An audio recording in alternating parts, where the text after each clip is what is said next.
안녕하십니까. 기능이하로 환자를 치료하는 의사 닥터덕입니다. 오늘 여러분께 말씀드릴 내용은 질병이 생기는 이유와 기전에 대해서 한번 생각해보는 시간을 갖고자 합니다. 인간이 태어나서 여러 가지 삶을 사는 과정에서 여러 가지 문제가 생기겠죠. 그러고 나서 마지막에는 우리가 이제 죽음을 향해서 가게 되는데, 왜 우리는 살아가는 과정에서 질병이라는 것과 맞닥뜨려야 하는가, 이걸 한번 생각해 보시고요. 이걸 어떻게 하면 우리가 예방하고 이겨낼 수 있는지, 그걸 한번 생각해 보시는데, 태어나서부터 시작해서 한번 생각해 볼게요. 난자가 있고 정자가 있어서 만나잖아요. 우리가 보통 생각할 때 착각하는 거는 세포 두 개가 만나서 하나가 된 다음에 분화하기 시작한다 이렇게 생각하지만, 실제 정상적인 세포는 하나밖에 없습니다. 난자 세포는 정상적인 세포고요. 정자는 세포라고 설명하기 좀 힘든 게, 우리가 전달해 주는 거는 핵만 전달해 주는 거예요. 그러니까 유전자의 반만 전달이 되고, 난자 안에 있는 유전자 핵과 정자의 핵이 만나서 정상적인 개수의 유전자가 만들어지면서 이게 이제 분화하기 시작하면서 세포가 하나에서 두 개가 되는 거죠. 그렇게 해서 점점 분화하는데, 생각해 보시면 너무나 신비롭죠. 세포 하나가 10조 개가 넘는 이 세포를 만드는데, 어떻게 각각의 자기가 원하는 타겟 위치에 가서 누구는 뼈를 만들고, 누구는 피부를 만들고, 누구는 간을 만들고, 누구는 뇌를 만들고, 장을 만들고, 이렇게 자기만의 고유한 어떤 장기를 만들 수 있는지, 이거는 지금 생각해도 기적에 가깝고 아무도 이유를 설명할 수 없을 거예요. 더군다나 이거를 만드는 과정이 여러 가지 복잡한 어떤 설계도가 아니라, 이것도 상상할 수가 없는데, 네 가지 핵산인 아데닌, 구아닌, 티민, 시토신이라고 얘기하는 이 네 가지 핵산의 조합으로만 DNA가 구성되어 있다는 것도 신비롭죠. 그 네 가지의 조합으로도 이 복잡한 몸을 만들 수 있는 그런 계획을 세웠다는 게 너무나 대단하지 않을까요? 쉽게 설명해서, 여기 지금 제가 마우스를 들고 있는데, 이 마우스를 만들기 위해서는 그냥 생각만 하면 만들어지는 게 아니죠. 공장에서는 이거를 하기 위한 설계도가 필요합니다. 도면이죠. 집을 짓는 것도 똑같아요. 여러분이 짓고 있는 집, 저희 병원 여기 100평을 갖다가 인테리어를 한다고 치면은, 인테리어 할 때 나는 대충 방은 몇 개고 이렇게 해서 만들어주세요 한다고 해서 그냥 막 만드는 게 아니라, 아주 섬세하게 도면에다가 거리 측정을 해서 도면을 다 그려요. 그래서 라이트는 어디다 꽂을 것이고, 콘센트는 어디다 하고, 문은 어떻게 달 것이고, 이게 다 계획이 잡힌 상태에서의 공정이 들어가거든요. 우리 몸도 똑같습니다. 우리 몸도 여러 가지 이제 그런 계획 속에서 만들어낸 청사진이 있는데, 그게 바로 DNA죠. 유전자. 이 DNA가 발현되는 과정에서 우리 몸이 만들어지는데, 그러면 처음에 세포 하나가 인체를 만드는 그 수많은 세포를 만들 때까지는 아주 끊임없는 폭발적인 분해를 하겠죠. 이렇게 해서 만들어졌다고 치면은, 아기가 태어나서부터 시작해서 성장할 때까지도 많이 만들긴 하겠지만, 일단 성인이 된 다음에는 그러면 더 이상 안 만드냐 이렇게 생각할 수 있잖아요. 그렇지 않죠. 우리 몸은 지금도 죽을 때까지, 피부는 3주에 한 번씩 계속 턴오버, 3주에 한 번이라는 게 턴오버 타임을 얘기하는 거지, 3주에 한 번 만든다는 얘기가 아니에요. 지금도 피부를 제가 만들고 있고요. 얘가 계속 쳐올려서 나중에 각질이 돼서 날아가는데 걸리는 시간이 3주인 거예요. 그러니까 3주 동안 하루도 쉬지 않고 1시간도 쉬지 않고 계속 피부를 만들고 있는 겁니다. 그 다음에 장 조직, 장 점막 조직 같은 경우는 3일에 한 번씩 턴오버가 될 정도니까 되게 빠른 턴오버죠. 그 다음에 머리카락 만드는 것도 한 달에 1cm를 만들죠. 나머지 연부 조직인 근육이라든지 이런 것들도 여러분 수술해가지고 조금만 기부 싸고 누워있어도 한두 달만 지나도 나중에 근육이 쪽 빠지거든요. 그러니까 이렇듯이 우리 몸은 원래 갖고 있는 조직들을 그냥 두지 않습니다. 계속 리뉴얼 하는 거예요. 잘못된 세포는 다 녹여서 없애고 새로운 세포들을 계속 만들어야 돼요. 그럼 결론은, 뭔가를 제품을 만들기 위해서는 원료가 필요할 거 아닙니까? 그 원료가 필요하고, 그 원료를 만드는 과정에는 설계도가 필요하겠죠. 그래서 그 설계도가 결국에는 유전자인데, 각각의 자기 몸에 맞는 유전자에 맞춰서 설계대로 만들어지는 거예요. 그렇다면은 얘를 만들 때 설계도는 변하지 않잖아요. 여러분이 유전자 받은 게 변합니까? 죽을 때까지 가는 건데 절대 안 변하죠. 그러면 이 설계대로 만들어야 될 때, 얘가 잘 되도록, 예를 들어서 원료를 집어넣었어요.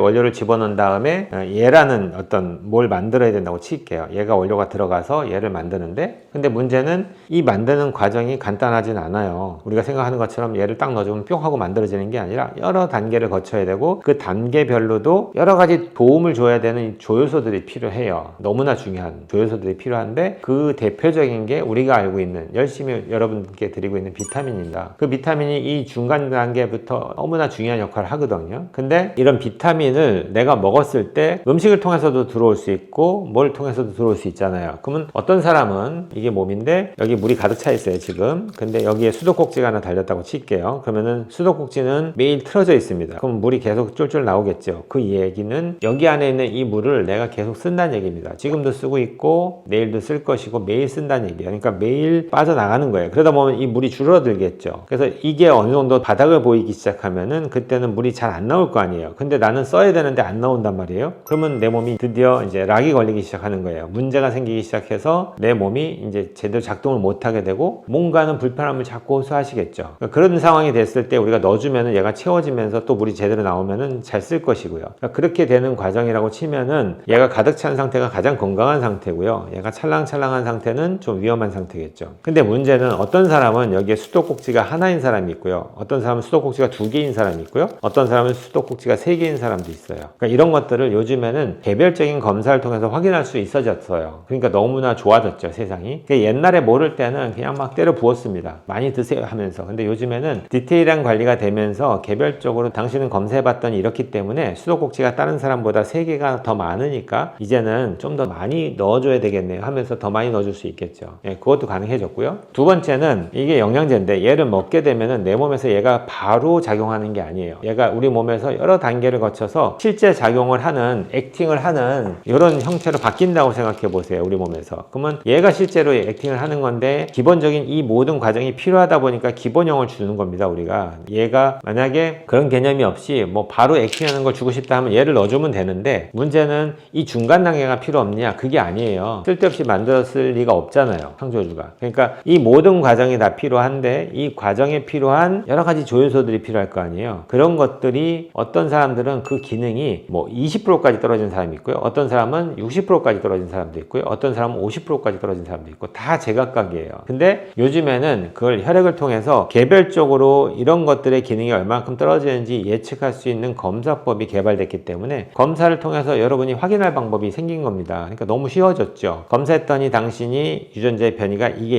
있다. 이러면은 이게 있을 때는 이 기능이 얼마만큼 떨어지기 때문에 얘를 활성형으로 얼마를 넣어주는 게 좋겠다. 뭐 이런 게 다 계산이 되잖아요. 과학자들이 좋아하는 거는 모호한 걸 되게 싫어합니다. 저도 마찬가지고 환자한테 설명할 때 두루뭉술하게 이렇게 설명하는 거는 별로 안 좋아해요. 저도 기분이 별로 안 좋고 환자들도 이해를 못 하니까. 근데 좀 더 확실하게 이렇게 하면 이렇게 될 거라는 어떤 확신이 드는 설명을 하면은 저도 힘이 이제 나고요. 환자들도 딱 들었을 때는 희망이 보이잖아요. 내가 지금까지 힘들었던 이유가 이러이러한 것들의 문제 때문에 힘들었다는 게 확실하다면은 얘만 해결해 주면은 그 문제가 사라질 거라는 확신이 들겠죠. 그래서 그런 것들을 우리가 확인하기 위해서 기능학적인 검사를 하는 겁니다. 그러니까 여러분들은 대표적인 명제 2가지만 기억하시면 돼요. 내 몸을 돌릴 수 있는 데 필요한 여러 가지 조효소 역할을 하는 영양소가 충분하게 들어가 있다면은 그 기능을 돌리는 거는 유전자에 의해서 저절로 돌아가니까 이거는 문제가 없다라는 가정이 된다는 얘기죠. 그래서 충분한 영양소 공급. 두 번째는 지난번에도 제가 강조했던 이 모든 과정을 방해하는 놈들이 있는데 대표적인 중금속이면서 환경 호르몬이에요. 그래서 얘가 내 몸에 많으면은 이 모든 걸 다 막을 거 아니에요. 그러니까 안 돌아가죠. 그러니까 아무리 영양제를 넣어줘도 효과가 없는 거고요. 그렇기 때문에 이 2가지를 다 같이 가야 돼요. 하나만 영양제만 계속 넣어준다고 되는 게 아니고요. 해독만 막 한다고 되는 게 아니고요. 그래서 내 몸에 독소를 빼주는 과정과 함께 내 몸에 충분한 영양소를 넣어주는 그것도 다 개별적인 관리여야 된다. 그냥 내가 먹었더니 좋은데 너도 먹어 이렇게 하고 주는 게 아니라 다 개별적으로 개인에 맞춰서 부모가 갖고 있는 유전자를 자녀한테 넘겨줄 수도 있는데 그것도 확률은 반이잖아요. 왜냐하면 남자하고 여자가 만나서 자녀가 만들어지는 거라서 혼자 만들 수는 없단 말이에요. 그럼 내 유전자의 반만 넘어가고 또 상대방의 유전자의 반이 만나서 자녀가 만들어지는 거니까 각각의 다 개별적인 검사를 통해서 진짜 유전자를 넘겨줬는지 확인을 해봐야 되겠죠. 만약에 여러분이 2가지 변이가 다 있다. 핵산이 2가지가 컨비네이션해서 만들어지는 유전자잖아요. 이 2가지 유전자의 변이가 다 있으면 어쩔 수 없이 하나는 줘야 되니까 50% 확률로 얘는 넘어가겠죠. 근데 반만 있으면은 좋은 걸 줄 수도 있고 나쁜 걸 줄 수도 있단 말이에요. 그렇기 때문에 그러니까 여러분이 어떤 비타민을 먹으면 효과 좋을지 이거를 이제 정확하게 듣고 싶으시면은 근처 기능의학병원을 찾아서 이 검사를 통해서 정확하게 어떤 영양소가 나한테 필요한지 얼마나 먹어야 되는지 이런 것들을 설명 들으시면 너무 좋을 것 같아서 오늘도 이 영상을 찍었습니다. 오늘 여기까지 공부하겠습니다. 온 국민이 건강해지는 그날까지 닥터덕은 여러분과 함께 합니다.